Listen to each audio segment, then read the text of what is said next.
Bonjour Monsieur le Ministre, Binta Diagne de RFI. Une question concernant le Burkina Faso. La Côte d'Ivoire a donné du matériel militaire au Burkina pour l'aider à lutter contre le terrorisme. Je me fais la porte-parole d'un auditeur qui a une question à ce sujet et qui demande pourquoi est-ce que la Côte d'Ivoire n'a pas fait ce geste-là avant, sachant que les problèmes de terrorisme sont connus depuis un certain temps dans ce pays. Peut-être vous pouvez revenir en détail aussi sur les motivations qui ont expliqué ce geste. Merci beaucoup.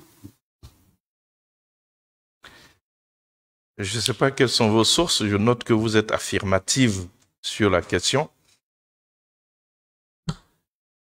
C'est la première question que moi je me pose par rapport à cette question que vous posez. En tout état de cause, ce que je peux dire, c'est qu'il y a quand même au niveau international un cadre qui encourage à la coopération de tous les États avec les pays qui sont donc en lutte contre le terrorisme. Il y a au niveau des Nations Unies, donc dans le cadre de la stratégie mondiale de lutte contre le terrorisme, des résolutions qui ont été prises pour encourager cette coopération.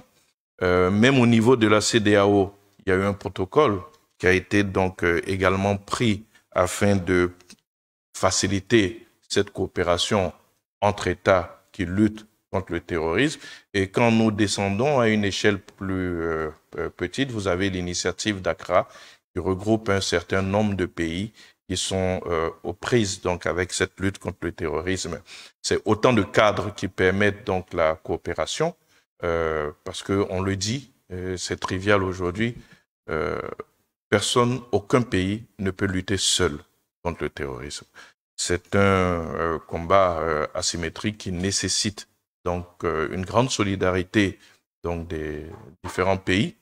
Et je pense que si la Côte d'Ivoire l'a fait, c'est dans ce cadre-là.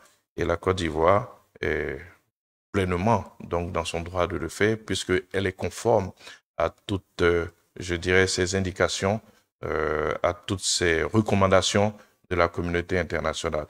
Je voudrais rappeler que le président de la République, quand il était à la tête de l'UEMOA, vous vous en souviendrez très certainement, avait facilité donc la fourniture de moyens aux trois pays que sont le Mali, le Niger et le Burkina, afin de leur permettre de faire face à la lutte contre le terrorisme. Donc, de ce point de vue, je ne pense pas que nous trahissons donc une démarche de solidarité, une démarche d'union dans le cadre donc de cette lutte contre cette menace asymétrique.